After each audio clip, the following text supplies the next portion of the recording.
नमस्कार दोस्तों, मैं अंकुर उपाध्याय स्वागत करता हूं आप सभी का आपके अपने YouTube channel share market analysis में।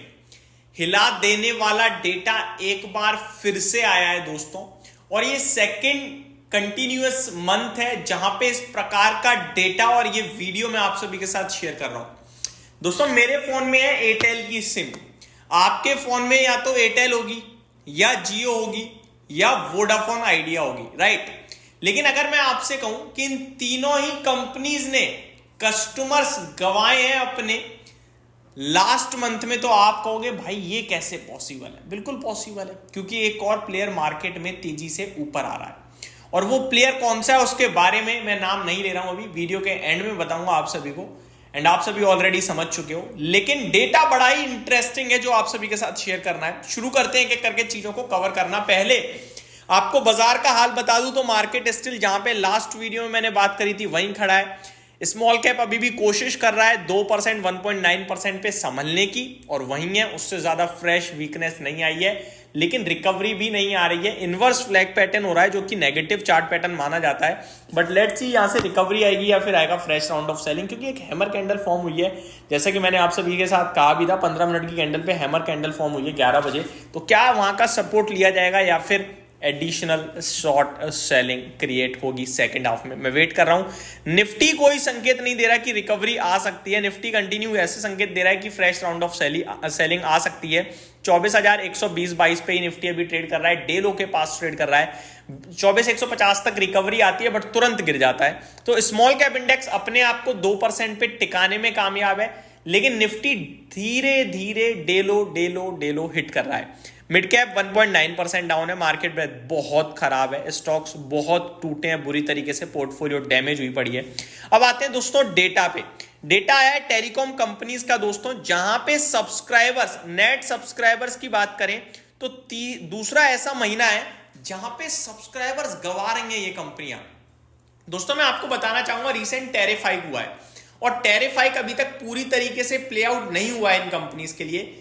फॉर एग्जाम्पल, अगर इनके पास कस्टमर, मैं एक एयरटेल का कस्टमर हूं, पहले मेरे को 599 का 3 महीने में रिचार्ज मिलता था, अभी मेरे को अराउंड 700 कुछ का मिल रहा है, एग्जैक्टली मुझे नहीं पता, ठीक है, तो मिलता है, तो ये रुपए बढ़ गए। अगर मैं इस बीच में से छोड़ के ही चला जाऊं तो ये तो मेरे से फायदा नहीं उठा पाएंगे पूरी तरीके से, समझ रहे हो बात को। तो ये बहुत बड़ी समस्या हो रही है। टैरिफ हाइक का पूरा फायदा तो तब होगा जब आप कस्टमर्स बचा के रखो। आप वॉल्यूम ही गिरा दोगे तो टैरिफ हाइक का फायदा तो होएगा, लेकिन उतना नहीं जितना आप सोच के जा रहे होगे।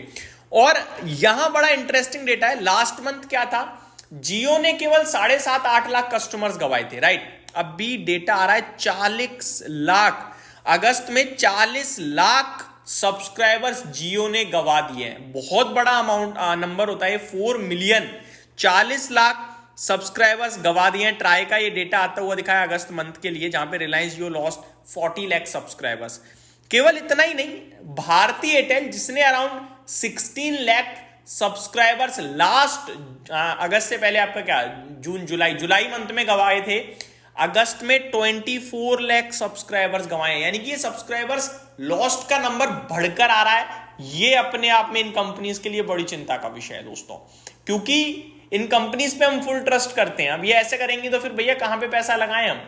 तो आगे बढ़ते हैं। वोडाफोन आइडिया, क्या इसने ऐड किया? नहीं जी, जब ये गवा रही है तो ये कैसे ऐड कर देगा। इसने भी 18 लाख सब्सक्राइबर्स गवा दिए हैं। इसके लिए गवाना झेल नहीं पाओगे आप लोग, क्योंकि ऑलरेडी बहुत कम सब्सक्राइबर्स हैं, ऊपर से गवाएंगे तो और टेंशन। अब यहाँ पे ऐड कौन कर रहा है दोस्तों? ऑब्वियस है, लास्ट पीरियड बचता है आपका BSNL। तो जो उन लोगों ने सस्ते प्लान लॉन्च करे हैं तो लोग वहां शिफ्ट हो गए हैं दोस्तों बड़े लेवल पे। अब देखो, इतने बड़े बड़े नंबर जब गवाए हैं तो डेफिनेटली जब BSNL का नंबर आएगा ना तो वो बड़ा तंगड़ा आएगा। जैसे लास्ट मंथ भी BSNL ने ऐड करे थे, इस बार फिर वही। ऑब्वियस है यार, आप फोन तो छोड़ नहीं सकते आज की डेट में, किसी को छोड़ रहे हो तो कहीं तो जाना पड़ेगा। तो आई थिंक BSNL हो सकता है वो प्लेयर जो और ऐड करता हो दिखे। बट कुछ सब्सक्राइबर्स इनके पास वापस आएंगे कुछ महीनों में, क्योंकि कोई भी बंदा रिचार्ज करा रहा है तो 3 महीने का करा रहा है, तो अभी 3 महीने बाद जिनको सर्विस खराब लगेगी BSNL की, वो वापस शिफ्ट होंगे। लेकिन वापस शिफ्ट कहां होंगे? वोडाफोन पे, एयरटेल पे या जियो पे, ये देखना इंटरेस्टिंग होगा। और इससे ना मार्केट खुलेगा और ज्यादा। फॉर एग्जांपल अभी मैं एयरटेल यूज कर रहा हूं, मैंने एयरटेल छोड़ा, बीएसएनएल चला गया, बीएसएनएल की सर्विस खराब लगी, अब मेरे पास विकल्प खुले हुए हैं, मैं चाहूं तो एयरटेल पे जाऊं, मैं चाहूं तो मैं कहूंगा यार नया ट्राई करते हैं जियो, या फिर मैं कहूं चलो वोडाफोन आइडिया ट्राई करते हैं। तो सबके लिए बाजार और ओपन हो रहा है, समझ रहे हो बात को। हो सकता है मैं वापस उसी प्लेयर पे जाऊं, हो सकता है मैं चेंज करके जाऊं। तो ये चीज अगर देखा जाए तो सबके लिए, अभी तो इन तीनों के लिए तो खराब है, बीएसएनएल के लिए वन साइड अच्छी है, लेकिन जो बीएसएनएल के पास पहुंच रहे हैं उनको बीएसएनएल की सर्विस अच्छी नहीं लगी, तो ये वापस से इन तीनों में से किसी एक पे जाएंगे, जिसकी वजह से वोडाफोन आइडिया के लिए बड़ा मार्केट ओपन हो रहा है, क्योंकि वोडाफोन आइडिया पहले से कुछ है नहीं ज्यादा, अगर वहां पे आए तो बड़ा नंबर आ सकता है। और दूसरी बात, मैं कोई खरीदने की राय नहीं दे रहा वोडाफोन आइडिया, क्योंकि मैं पर्सनली, मेरे लिए टॉप प्रायोरिटी एयरटेल है, देन जियो है। जियो आप डायरेक्टली ले नहीं सकते, इसलिए जियो की मैं बात नहीं करता, एयरटेल ही एयरटेल रह जाता है मेरे लिए। और बीएसएनएल ने गलती से दे दी सर्विस अच्छी दोस्तों, तो इन तीनों कंपनी के लिए बड़ा झटका है, इन तीनों कंपनी के लिए, इन तीनों कंपनियों के निवेशकों के लिए, जिसमें तीनों कंपनी में से केवल आप एयरटेल में निवेश कर सकते हो, तो एयरटेल के लिए थोड़ा मेरे को लगता है ये दिक्कत की बात हो सकती है दोस्तों। तो ये एक आपके लिए बिग डेटा आता हुआ दिख रहा है, जो मैंने आप सभी के साथ शेयर करा अपनी वीडियो के माध्यम से। होप आपको ये सारी जानकारी पसंद आई होगी।